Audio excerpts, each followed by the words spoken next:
Bem, vocês devem ter notado que no vídeo passado, infelizmente, faltou uma palavrinha ou duas para concluir o vídeo, né? Chegou no limite de 32 minutos e cortaram, né?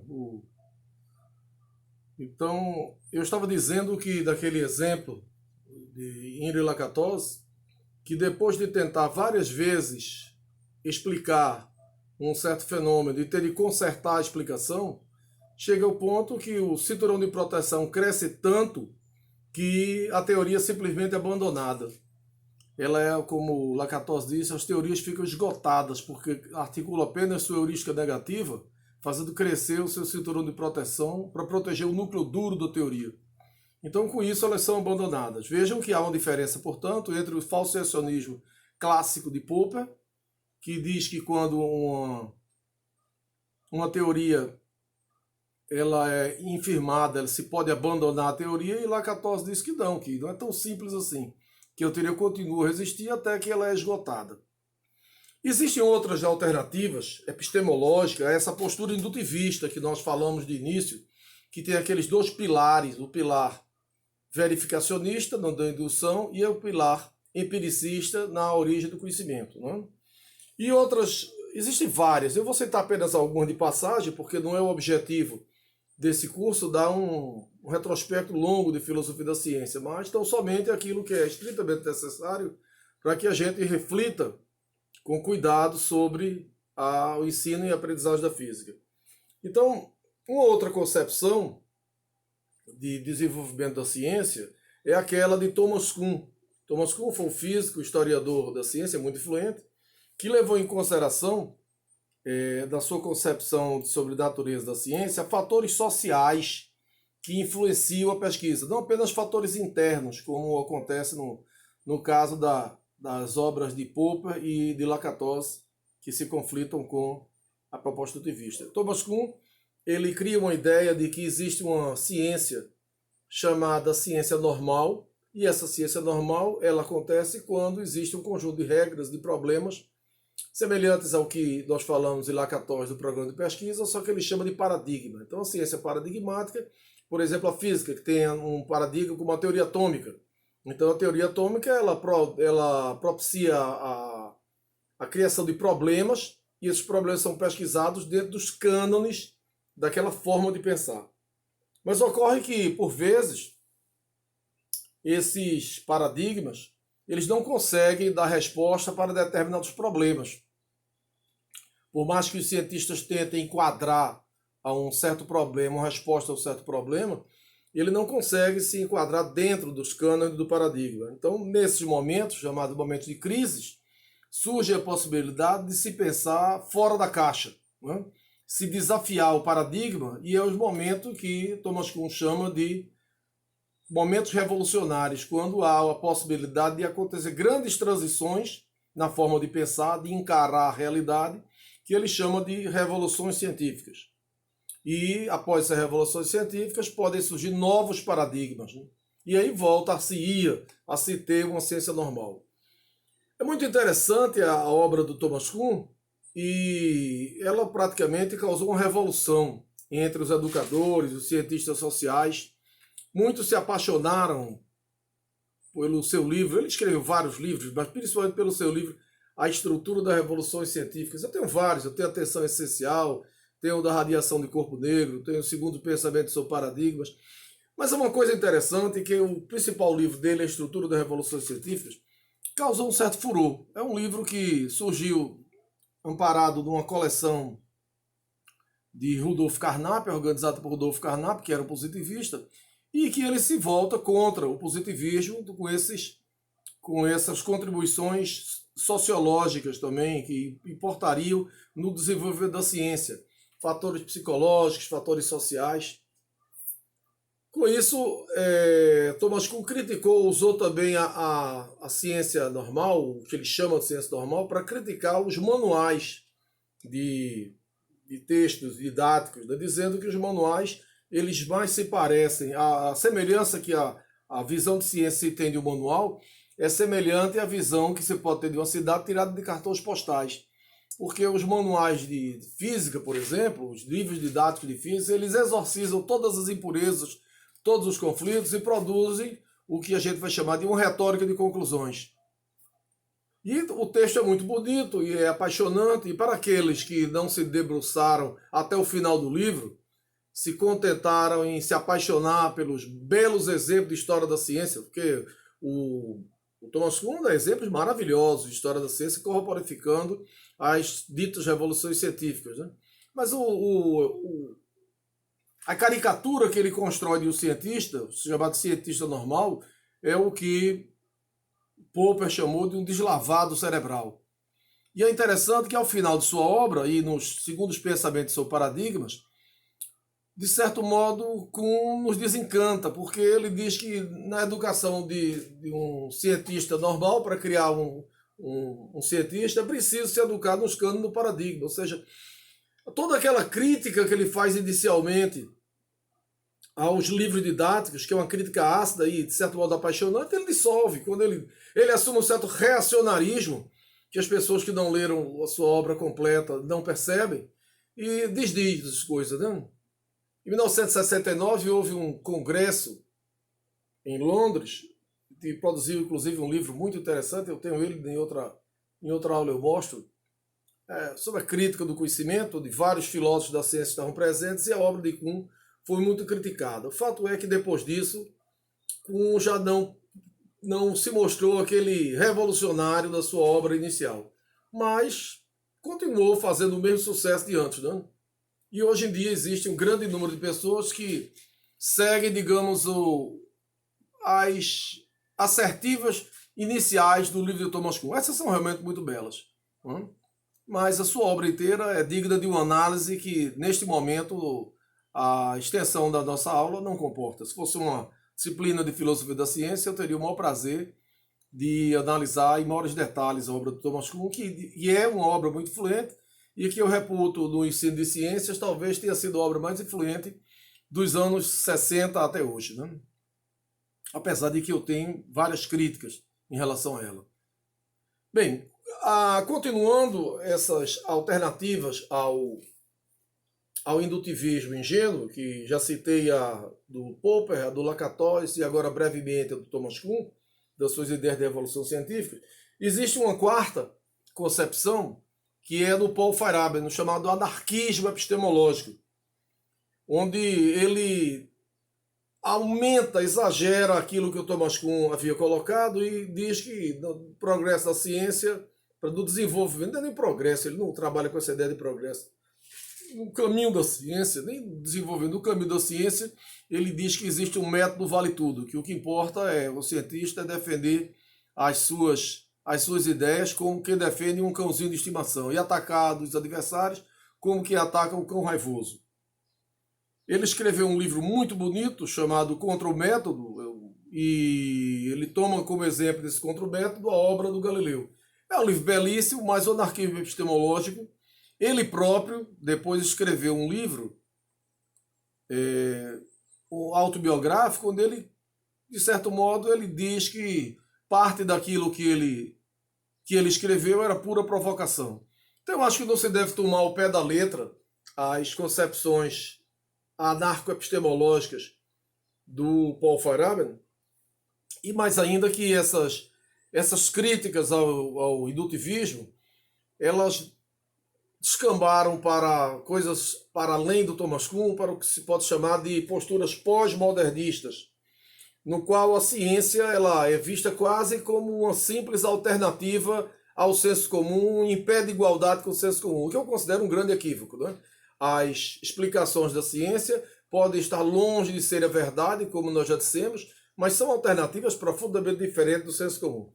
E isso produziu um discurso anti-ciência dos pós-modernistas, e que levou ao que um físico chamado Alan Sokal rotulou muito bem de imposturas intelectuais, de pessoas que se especializaram a usar a terminologia da ciência, os nomes da ciência, aquela coisa que o hábito não faz o monge, né? Usar os nomes da ciência, se referir a coisas da física, da matemática, aludindo a outros campos da ciência, para tomar de empréstimo um certo prestígio que a física possui, e construíram um discurso completamente heterodoxo, para ser muito gentil.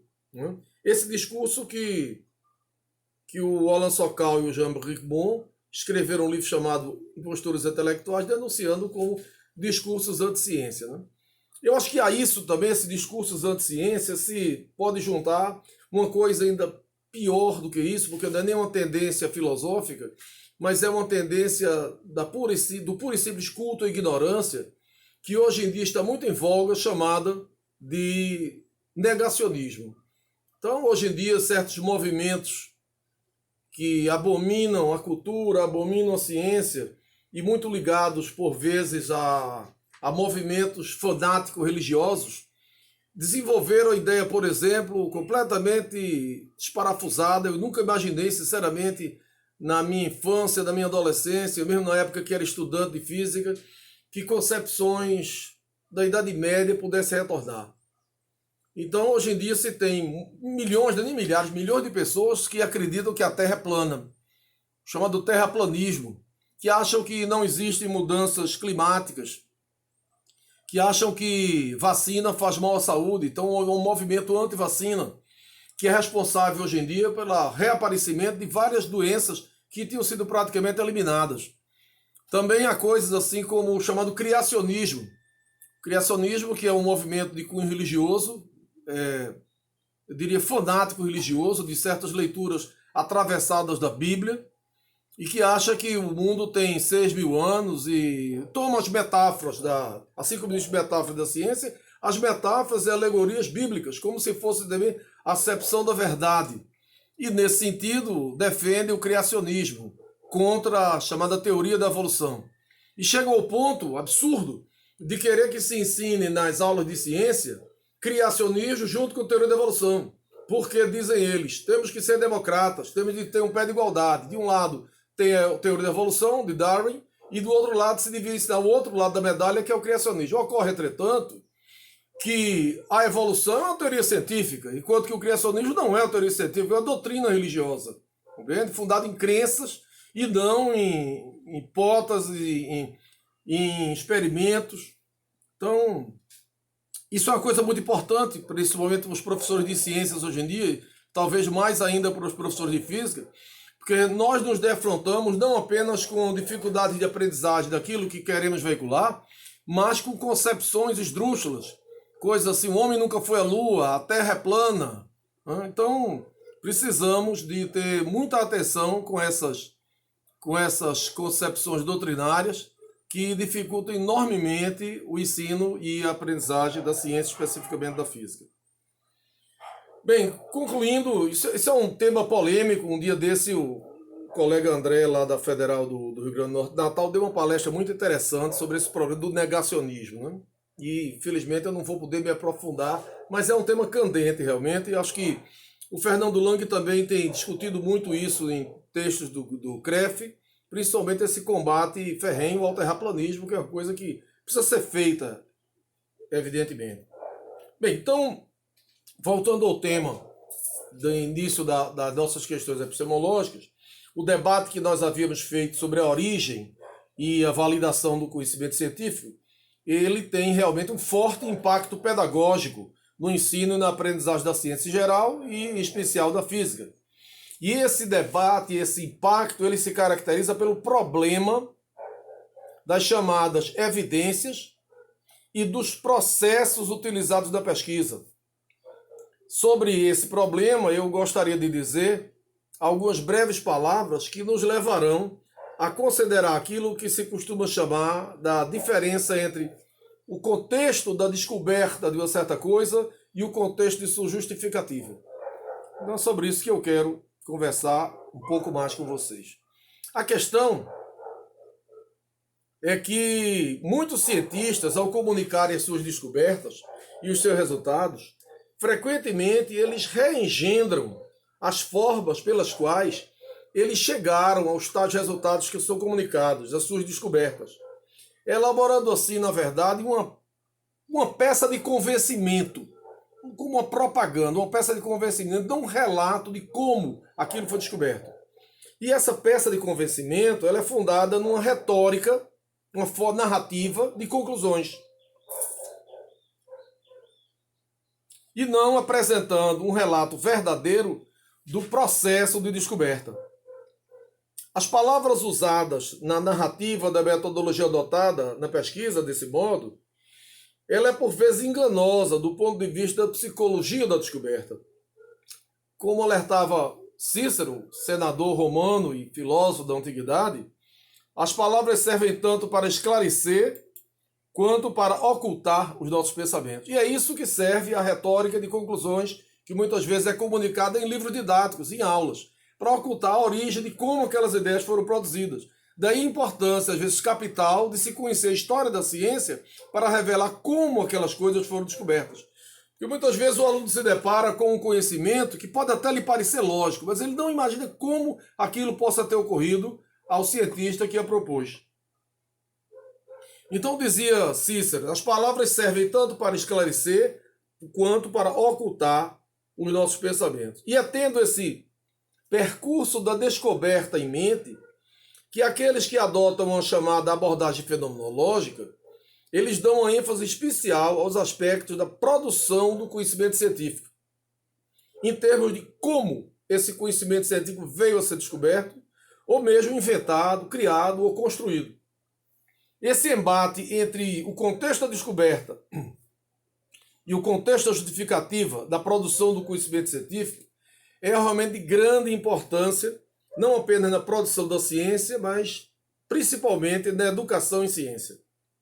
Como lembra Anderson, foi um dos grandes físicos do século XX, muitos dos que descrevem a metodologia científica costumam olhar a figura pronta e destacar a sua beleza e a sua óbvia estrutura lógica.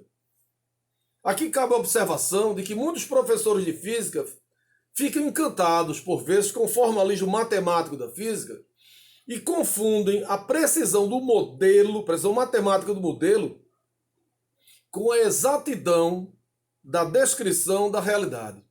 Exatidão essa que exigiria uma maior atenção aos contextos de validade dessas teorias que estão sendo postas em jogo, decorrentes dos pressupostos estabelecidos na construção das mesmas, e que por isso terminam adotando uma pedagogia que se pode dizer uma pedagogia formalista, terminam dando atenção apenas ao aspecto formal e matemático da teoria, sem se preocupar com o contexto da descoberta das mesmas. E eu diria até que algumas vezes ele não é nem ao menos formalista, dando ênfase ao aspecto matemático apenas, mas ele é formulista, pior que isso, né? É formulista, dando ênfase apenas às fórmulas matemáticas que resolvem alguns problemas modelo. Isso, Anderson continua, dizendo que, mas aqueles que estiverem envolvidos na tarefa de pôr as peças juntas, de criar o conhecimento, eles têm uma experiência bem diferente, uma experiência tanto mais frustrante quanto mais recompensadora. E é esse tipo de narrativa, de experiência, que nós vamos nos aprofundar no próximo vídeo para discutirmos em um pouco mais de detalhes essa questão do contexto da descoberta, do contexto justificativa do tocante aos impactos no ensino e na aprendizagem e também de se tentar fazer uma relação disso com o que pensam muitos professores de física e estudantes de licenciatura em física a respeito dessa temática. Eu vou me reportar na próxima aula uma pesquisa que fiz com estudantes e com professores a respeito da produção do conhecimento da ciência. Então, na próxima aula, no último vídeo dessa aula 3, nós vamos nos reportar a estes temas: contexto de descoberta, o contexto justificativo, seu impacto no ensino e aprendizagem e as concepções de professores e estudantes a respeito da natureza da ciência. Ok?